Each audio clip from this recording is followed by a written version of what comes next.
Think simply because you have heard it. Do not believe simply because it has been handed down for many generations.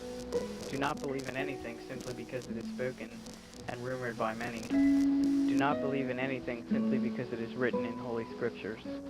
Do not believe in anything merely on the authority of teachers, elders, or wise men. Believe only after careful observation and analysis, when you find that it agrees with reason and is conducive to the good and benefit of one and all. Then accept it and live up to it.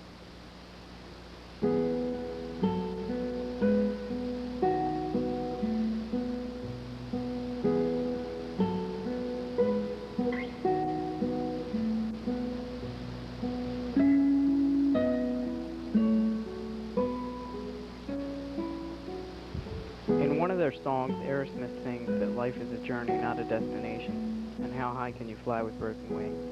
Throughout the ordeal of being sick, I have made this a motto to live by day, taking my life one step at a time. My wings are not broken, only bruised. I shall fly again to new heights.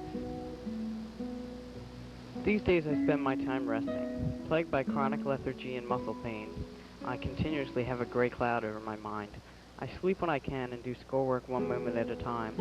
I have trouble remembering simple processes and accessing information is nearly impossible. I often forget what I did the previous day, and I can become extremely frustrated and irritable at the slightest things. Uneducated people assumed it was depression, but if you lived with chronic pain and fatigue every minute, you'd be frustrated and irritable too. In fact, anyone who knows me knows that I'm a motivated perfectionist. I could always count on Jimmy to be the kid that would put the time in and lead the project at the same time, and would lead by witness. Other kids wanted to do things because Jimmy was in there doing something. Other kids were trying to sit through the classroom process. Hey, what's that kid doing? Oh, he's learning how to paint this particular type of material on this particular type of wood, and do the calculation to send the image, translate the image from this copy he made out of the computer onto this giant 4x8 board into this particular scale, and then sit there and tediously draw it on so it's etched permanently in his brain. You know, I mean, this was learning as compared with what the other kids were doing, was trying to avoid. School staff and even a psychologist speculated that maybe I was a malingerer who just didn't want to be in school. Since they knew me only as a number, maybe you should hear the opinion of a teacher that has worked side by side me for the past 2 years. I remember Reach in its early days, and we had quite a mix of different kids, quite a spectrum. And I remember we were running this art class, and TJ and Jimmy came into the art class, and I could see right away that they were pretty much computer adept. They knew what they were talking about.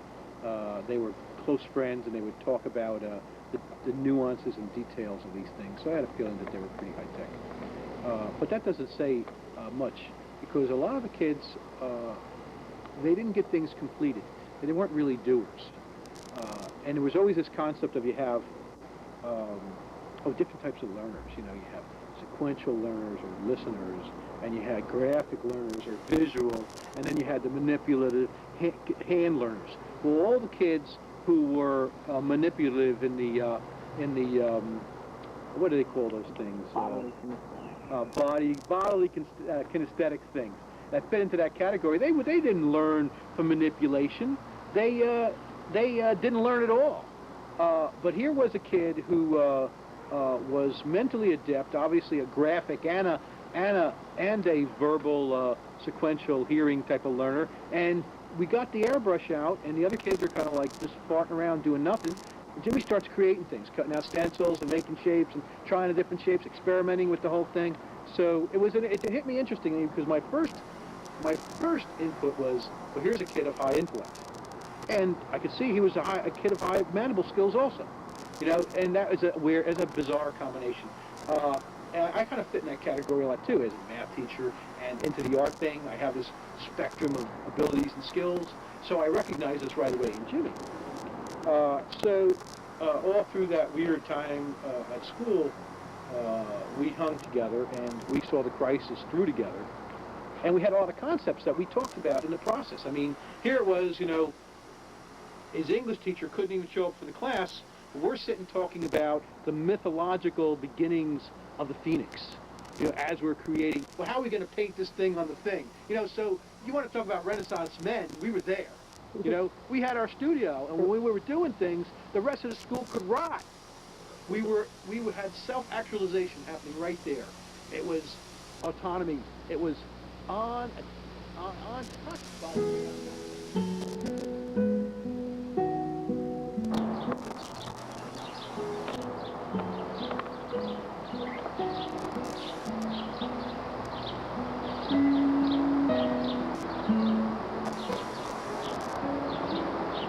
I was diagnosed with chronic fatigue syndrome back in 1991. That was 10 years ago. And it's been quite the long haul. And then when Jim got sick 7 months ago, it was kind of hard to believe that my son had to go through this too. I have to try to believe that he's going to get better. I'm not all better. I think that I'm stable at this point. But I have to just keep thinking that statistics are correct, that kids get better, and it just takes time. How long, we don't know. And it's really been a struggle for us. I don't think I let myself think of this in the long term. If you only knew how hard it was to get where we are today, the issues are too numerous to even begin to count. But 10 years ago, medical doctors knew absolutely nothing about chronic fatigue syndrome or what to do with us. And now, 10 years later, I find that there are some doctors, a very, very select few, that do know how to treat symptoms. But the big difference is that patient awareness and support is much better now than it was 10 years ago. That's the big difference. That's really the only big difference now, is that patient awareness and advocacy, and there's help for educational issues for kids. I hope that continues to grow and get better, because these people, including myself and kids, really, really need help. Kids really.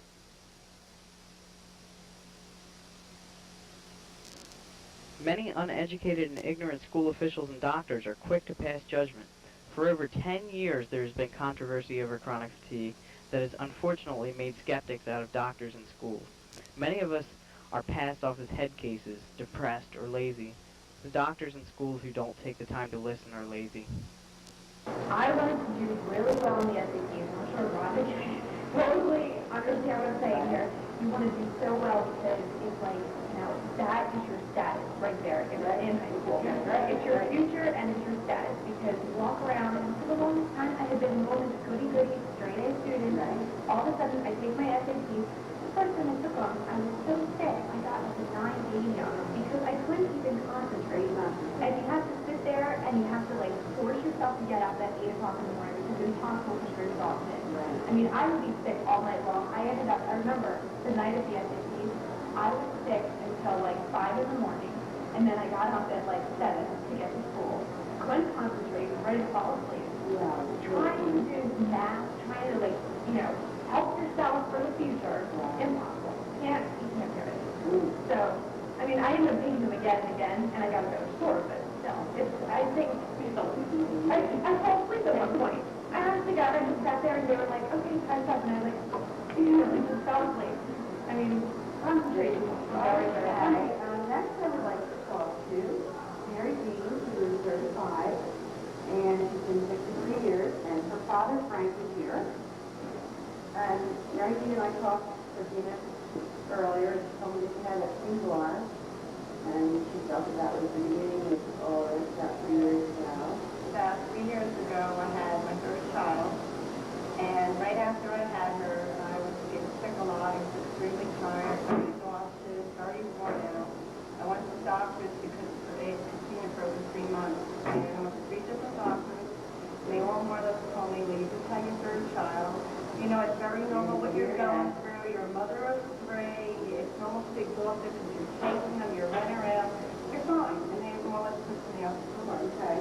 So here I felt belittled, and I felt embarrassed that, well, maybe I'm not doing well in retail, and so I put myself to the limit. I continued and I kept pushing myself. And about, I'd say 5 months later, things kicked back again, and it got so severe to the point where now things were getting so severe. What were your major symptoms that were very worse? I was very nauseous. My body ached all over. My memory was horrible. I couldn't get myself out of bed half the time. I was bruising all over my legs. I was losing a lot of hair. I mean, the list could go on. It's about 25 things or more. And after a while, you're embarrassed to continue because you feel like, God, they're going to think you're a hypochondriac. Right. I was to the point now, for my family, in terms of knowing me for years, my husband, I was always on the go. Nothing kept me down. And here for me to just complain about this and this and this, and we knew there was something seriously wrong. So then I went to a disease specialist. And we thought maybe it was Lyme, because unfortunately this is an illness that crosses over with a lot of other illnesses, and it confuses people. And it's very hard for doctors to diagnose you. So then, to make a long story short, I was diagnosed with Epstein-Barr. Unfortunately, 6 months prior, when I was complaining and they said it was because of I was going around with mono. And when you have mono or anything such as that, you need to rest and your body needs to rebuild itself. Unfortunately, because I kept pushing because they said it was in my head, my body never rebuilt. And at this point now, my immune system was damaged again, and that was beyond repair. Where You still have problems with concentration in your memory? things are as severe as they used to be. Thank God I found 2 great doctors. One was Dr. Hoffman, who has done wonders for me. I'm able to do things now with my life, but I'm not 100%. I don't know if I'll ever be. I have some really bad days, but thank God with people that understand, that aren't ignorant like they were before, with the support of people that understand and are supportive, support groups, mentally, it helps you learn to work with it and go on, but it's still not easy. But the support of people makes a big difference. And maybe your father Frank can talk to us a little bit about how it feels to have a daughter who's sick, and I hear now your son just recently, something else. So Right. Can you tell me that? Yeah, then, well, it's frustrating as a parent, because first of all, I never even heard of Epstein-Barr virus. I felt totally ignorant of it, and but the more we looked into Mary Jean's situation, the more we started to hear, oh yeah, I have that. And the thing that got me was that it seems to predominantly affect women. Although I did meet a young man at one of the sessions we went to who had it. We got another one with the camera. Yeah. But you know it's a problem, and you don't know how it got there. Right. And people tell you we don't know how to get rid of it. So so we try to learn as much as we can about it to assist her with that and better understanding from family. And I think we've come a long way in that regard, which is why I like to come to these things. I think you have too, because your daughter told me how wonderful it is, and that her parents have given her main support throughout the entire illness. And I have to commend you for that, because I also have cognitive dysfunction. I was diagnosed back in 1991, and my parents were the only people in the whole world that were here and understood. And I was raising 2 small children by myself, and I can sympathize with your feelings of having a sick child. I mean, at least, yeah, and at least I do know what it's all about because I suffer from it myself. Yeah. It breaks my heart to think that my child is typical, just like the rest of the straight A student, has goals, totally in his life, is now, we hope temporarily. Yeah. Well, I think one of the things that's very frustrating, at least for me to find out, is that many of the so-called professionals, the doctors, know no more than you do about it. And we went to we went to a couple of them was up at Robin Wood, where I understand there's going to be another presentation coming up at Robin Wood Johnson. And the few doctors there were quick to tell you that the minute you leave the New York area, most of the doctors don't have a clue of whether it's chronic fatigue, Epstein-Barr. And so you say to yourself, then how is your child going to be helped if the doctors don't even know what to do? So it's very frustrating, and I guess you can't blame them. It's just that No one has really paid attention to this. It's only in recent times where I can gather that the nation is focusing now, and the government is starting to fund some of these programs. She's 23, and she's been sick for almost 10 years. And I believe that she was in very, very dangerous, real severe conditions at certain points in this disease, right, Rhonda? I can hear a lot about people that have seizures start from what I've done in my research, that it's young girls and their adolescents. I was only in high school for 2.5 months. It was directly after the cross-country season. I saw myself slipping away from being first to be top runner to being the last person off the line, and I knew something was wrong. And my boyfriend at the time had mono, so everybody thought I had mono. You know, the reason I was today to shower, eat, and go back to bed. But I never had mono. I was never tested for it. I just think you must have it. And then I got pleurisy a couple times in a row.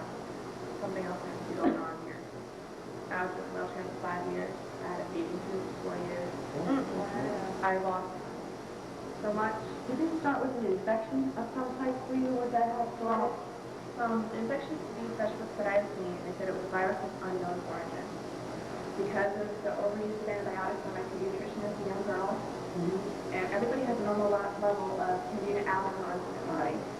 It increased that to a point where it ate away at my digestive system, allowed things to go through that normally just pass you through the body. Right. It was a huge domino effect, and my body just collapsed.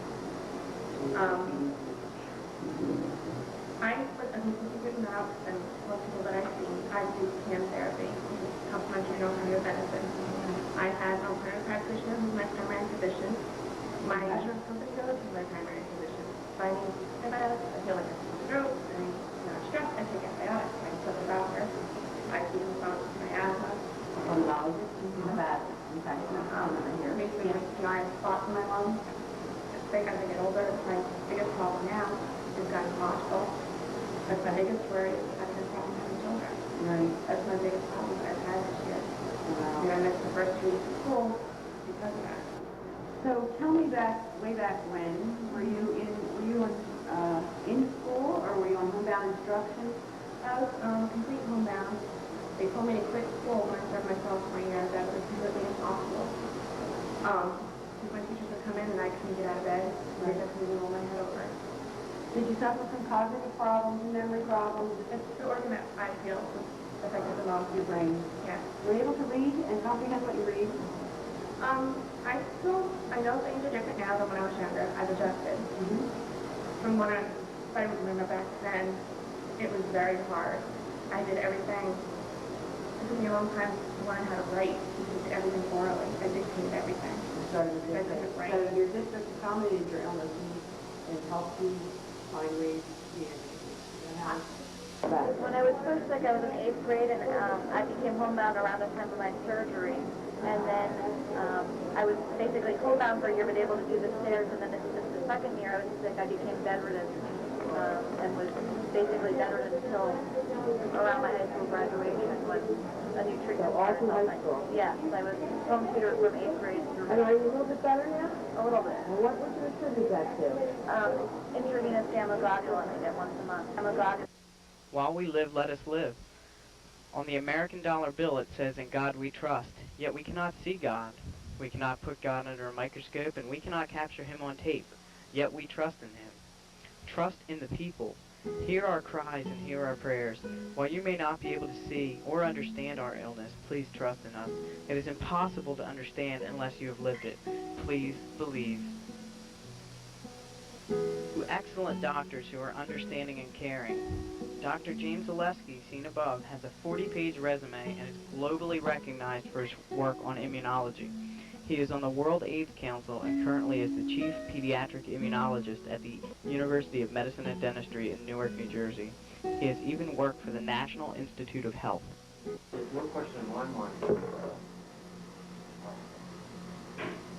that you will, I think you will get that.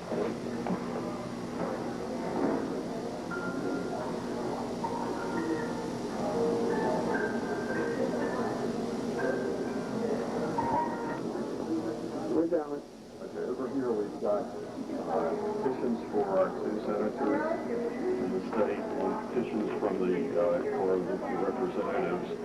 On this table we've got petition for President Bush and the Secretary of Health and Human Services. We'd like people to sign the petitions. They are asking for continued support of the research into chronic fatigue syndrome. We also have a diagram of the state over there. We're asking people to put pins in it to indicate where they're from so that we can get a distribution. We also, for people who'd like to write personal letters to congressmen, we have sample letters that they could use. And we also have an application for attendance in Lobby Day. We go down to Washington every year and meet with senators and congressmen and their staff to talk about the issues and problems of chronic fatigue syndrome. All right, whenever you're ready. Hi, I'm Ted Nielsen. I'm president of the New Jersey Chronic Fatigue Syndrome Association. New Jersey CFS Association is a patient-run organization dedicated to helping CFS patients. And doing that, we put on these conferences twice a year. This is the 10th one we've had here in New Brunswick, and we put one on in Monmouth County for 10 years as well. This year is the first year that we've offered continuing medical education credit for physicians, so we're very excited about that and hope that we can spread the word about CFS to the medical community. We're expecting over 150 people here today. We have 4 very fine speakers. Dr. Lenny Jason has come from Chicago, Illinois, DePaul University, to talk about the epidemiology of CFS, which is the distribution of CFS in the population. And then Robert Wood Johnson, Dr. Joseph John, is the host, and he's been a supporter of ours for many years, and treating CFS patients for 10 or 15 years, and been a very important part of developing educational programs for CFS for doctors. Anything else? Well, NJ CFSA has got 3 tables here. That's okay. And back of me, we have the political advocacy table. As part of our mission, we try and promote the cause of CFS and the power and role of our government. We visit Washington, D.C. once a year for the Lobby Days, which are sponsored by the national organization, the Theater Association of America. We've had between 3 and 5 members of New Jersey CFS Association go down there for the past few years. We visit our representatives, senators, and bring them petitions from the conference goers, and we also talk to them about our funding and legislative goals for the upcoming year. Another program we have is the Scholarship Fund, in which we help high school seniors who want to continue their higher education in the next few years. That happens yearly, and Betty McConnell, our Gwinnett County Consultant leader and trustee, is the chairperson of that. I hope you will have a fun time here today and learn a lot about the CFS and meet a lot of other patients. And what makes it all worthwhile. Thanks. How are you, dear? I'm at a gamma again. We're going to get tonight. So, are they doing them more frequently now? They're doing it every 3 years. What were you doing? Every 4 weeks. What's the office supposed to be doing for you? I'm Dr. Leslie.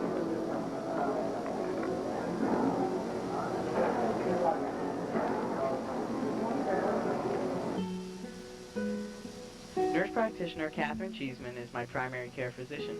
She keeps me on my toes and tries to make sure that I'm staying out of trouble. When I first saw James for this beginning of this process of chronic fatigue syndrome, it was for an acute illness. Now, I had seen you before at different times for other sinus infections, and you had a herpes outbreak that was pretty bad to go along with the illness. But this time it was in September of 2000, and you were one of zillions that we saw, especially in your age group, that had a really nasty virus that was a flu-like virus, but wasn't the flu that people got the shots for. So you started out with the flu-like symptoms, but then you went into bad bronchitis, and your sinus, because that's your weak spot, that got involved. And I remember when you were here, you were very worried about and argued with me about taking off time from school because you were taking the HSPT test, and you were worried because you went in and took it, but you broke out in a sweat, and you were really sick. So that was the beginning, and you had good management for that, and you did really well as far as getting over the acute symptoms. But then what was worrisome, I continued to see you back for secondary problems. You had super infections with the thrush, and then you had the herpes outbreak again, and then you had another sore throat, and every time you went back to school it seemed like you got sick again, and you were getting more and more discouraged from what was going on. And we talked then about seeing some counseling and the need for that, and this was all in the fall. And it lasted through the fall. My feeling at the time, and I shared it with you, was that you had post-viral syndrome, which is a time-limited illness caused by having had an acute virus, and it can mess up your bone marrow and your immune system. And that's really what we thought was going on. But time kept going by, and you kept getting all these issues, and it just was at once a week, once every other week, it just wasn't getting better. And even though you saw counseling and you started on some medicine, it really, you were having trouble with sleep, and you were getting progressively pain. So it really was more and more out of my hands that I felt it had to be something more. We did a slew of blood tests to check for all the typical, the Lyme's, the mono, the leukemias or cancers or any of those kinds of things. We did a chest x-ray, we did a sinus x-ray. The sinus x-ray did show that you had, again, another infection at that time, but you had no pneumonia, so that was all cleared. We did all other type of testing for autoimmune things, some strep, and everything came back negative. So that's when we sent you to the first diagnostic.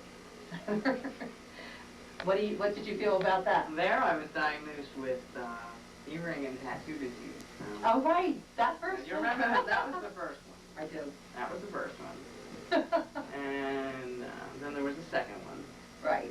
So we weren't really happy with the first one. The doctor was really off the cuff and, right, felt that you had too many earrings. Oh, I was a little crazy. I thought he was a little crazy. Which was, of course, bizarre. And, of course, that was a major children's hospital in the area, and which is unthinkable that that could have been looked at that way, but it wasn't.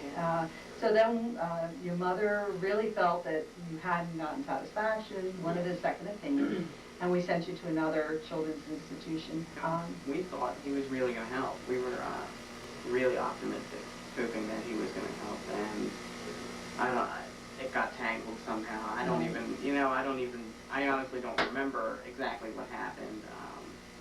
But the day that we left, we really felt a lot better. Right. But then I think it was partly a distance issue.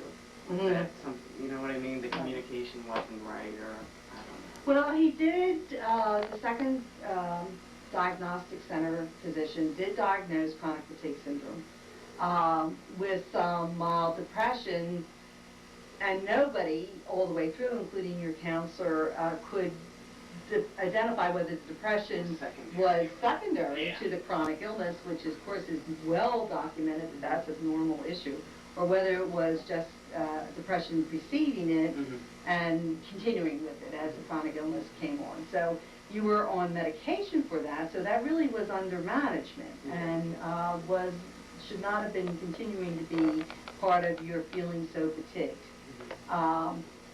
So at that point, that physician for chronic fatigue syndrome, it is well known, and I know you know, that those children who can regain normalcy, get back to school, tend to have a better outcome because With children, unlike adults with chronic fatigue, the 80% have total recovery, where with adults that's not at all. And it's probably a very fine line between who can and can't return to school.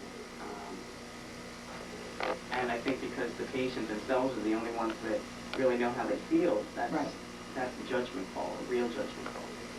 It was, of course, everybody's worry, including the people who are giving us a hard time in the school system, about you coming back. There was, as you said, a miscommunication with the physician talking to the school district, the diagnostician talks to the school district, saying the hope was that you would return to school full-time or as much as that you was could. my hope. You know? It was all I went back. That was the thing that would have been best for me. So. Well, what I honestly believe is that after you went back and you continued to get sick, your mother, through her diligent work and her networking with chronic fatigue organizations and people who were parents of children with this illness, she discovered Dr. Oleski in New Brunswick and is it Newark? Newark. UMD&J. And of course I was thrilled when I heard his name because I've known of him for years. Was actually a groupie in the 80s because he knew everything and described everything about AIDS in children, and so I knew he was an excellent resource, and if he had turned his attention now to chronic fatigue, he would be very thorough and be the one. So I was really thrilled, and your mom got that appointment herself. Now when you saw Dr. Oleski, he repeated your mono, and at that time it showed that you had the disease, and our test had definitely been negative. My feeling of that is he felt that perhaps that initial virus was mono. My feeling is because you did come back to us with several other subsequent illnesses after that original, that the going back to school, trying to force yourself back in because you were really not wanting to miss. I can remember that was a real issue for you, that the homework was piling up, you were really getting, frustrated. There was a project that needed to be hands-on, and that couldn't be done over the computer, and you were really worried. Plus, although we had asked for home education, you just weren't getting it with all the paperwork and the red tape. So when Dr. Oleski found that you had mono, it was really, and it still is my belief that was a subsequent, another one of those secondary super infections. I still believe that. Now, there's no way to prove that, because it might have been that when we did the test, even though it was a couple weeks after the original onset, it still might not have been early enough for you to produce antibodies. The fact that everything was negative, I really kind of think that your re-exposure in the school district probably was part of why you got the mono. Again, that's one of the many things that we'll never know. It really is neither here nor there, but it certainly is a contributory illness towards chronic fatigue and has definitely been linked. Interestingly enough, it was heralded early on as the cause of chronic fatigue. They called it chronic Epstein-Barr.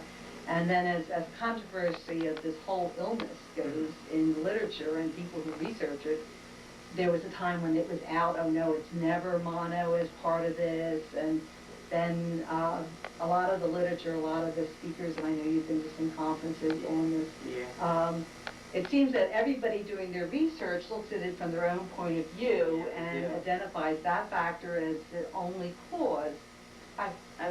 That's probably one of the hardest parts, is you have to look through everyone's research and find the parts that are relevant to each individual case.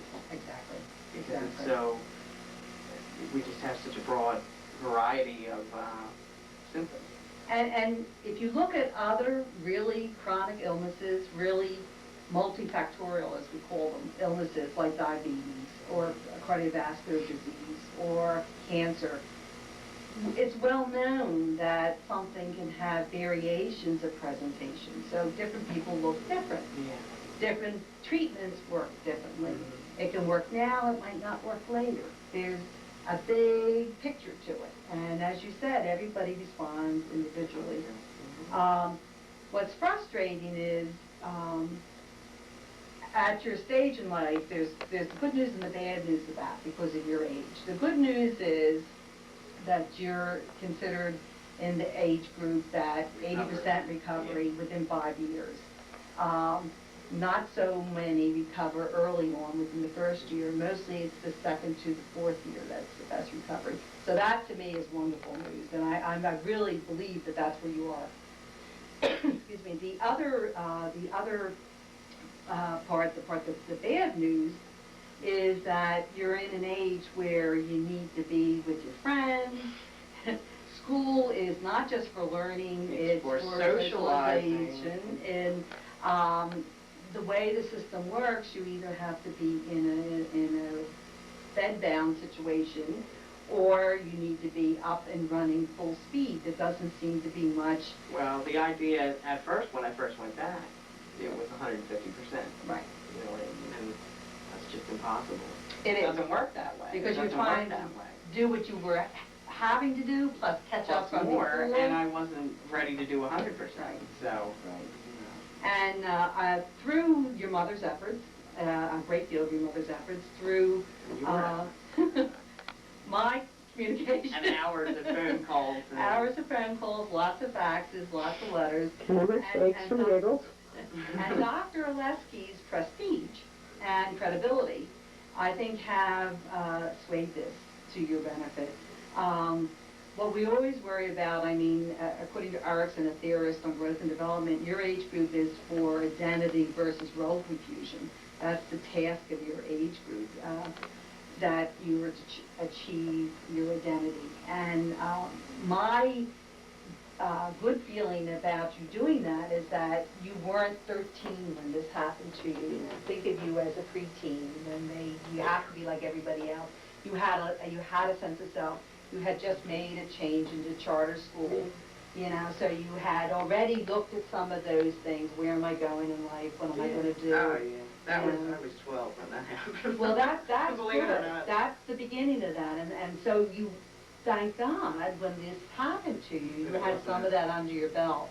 That wasn't totally put off. It was just, what it's done has just been slowed down. Well, and since the beginning I felt like, you know, when I'm better, I will pick up where I left off with even more wisdom on life. I mean, that's the way I've had to think about it the whole time. And yeah, I get frustrated, I get upset, and I, you know, at the fact that I just have to wait it out. But at the same time, this is a lesson in life that most people don't learn.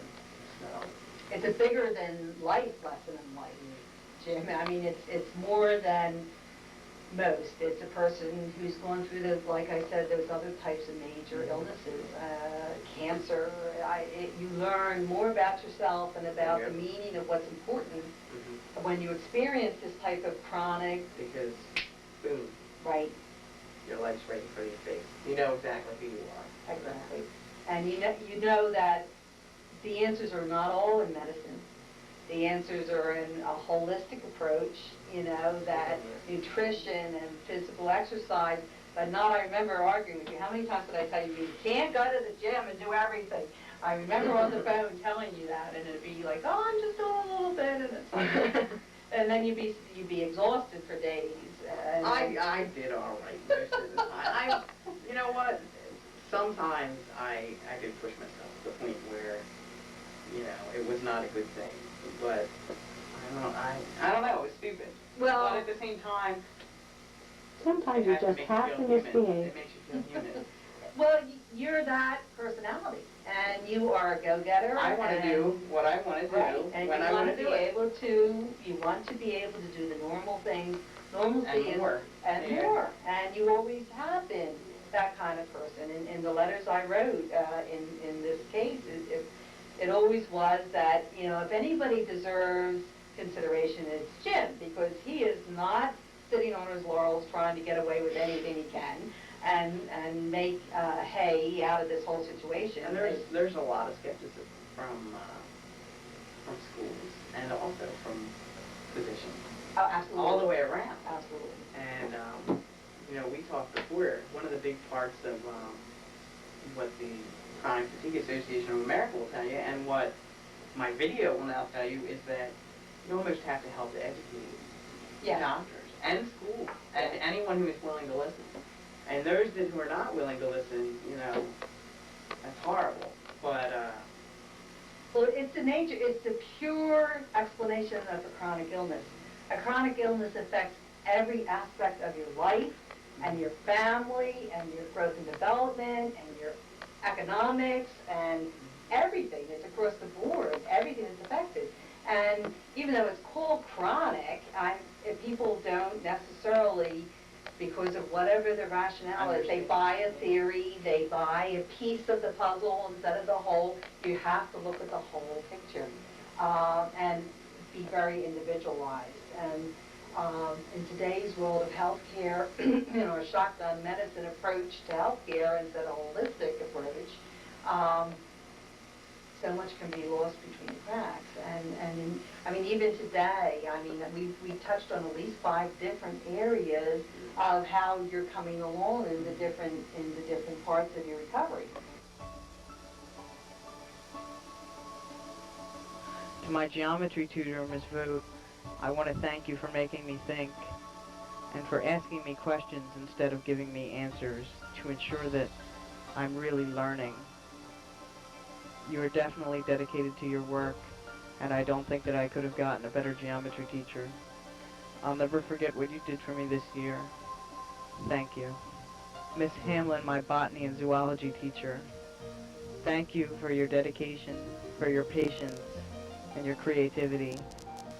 Thank you for taking all of the time that you took to teach me. Thank you for bringing a hedgehog to my house and soil tests and for making sure that I was interested in this course. You really stimulated my mind and helped to keep me going during this whole process. I want to thank you and assure you that I will never forget what you've done for me this year. You are one of the best teachers I've ever had. Thank you very much. Mr. Bethman, better known to most of us as Charlie. Well, I want to thank you for all of your support and your persistence. Without you, I probably would have dropped out of school.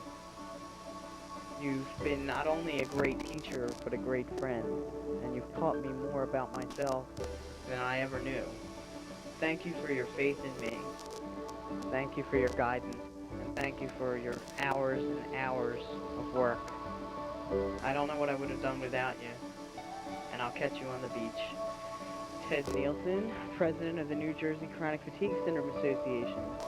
I want to thank you for welcoming me at the conference and for taking time out of your busy schedule to grant me an interview. I really appreciate it, and I'm glad you're putting so much effort into your work. Thank you very much for being there for people like me. Thank you, Dr. James Zaleski, for treating me through this illness. Your work is greatly appreciated by so many people, and you'll never know how many lives you've touched, including mine. We were in a total frenzy before we made an appointment with you, and I thank you for putting things together. You once said to me when I thanked you for seeing me that I shouldn't thank you because you can't cure my illness. You've cured my fears. Betty McConnell, Atlantic County CFS Support Group Leader. I want to thank you for putting together the support group meetings for so many people to get together and learn things from each other. And I want to thank you for your opportunity of letting me come to film everyone and yourself. Unfortunately, the audio wasn't working too well, so I didn't get to put in the segment of just you and I talking. But nonetheless, I do want to thank you for all of your help. And you are truly dedicated to what you're doing.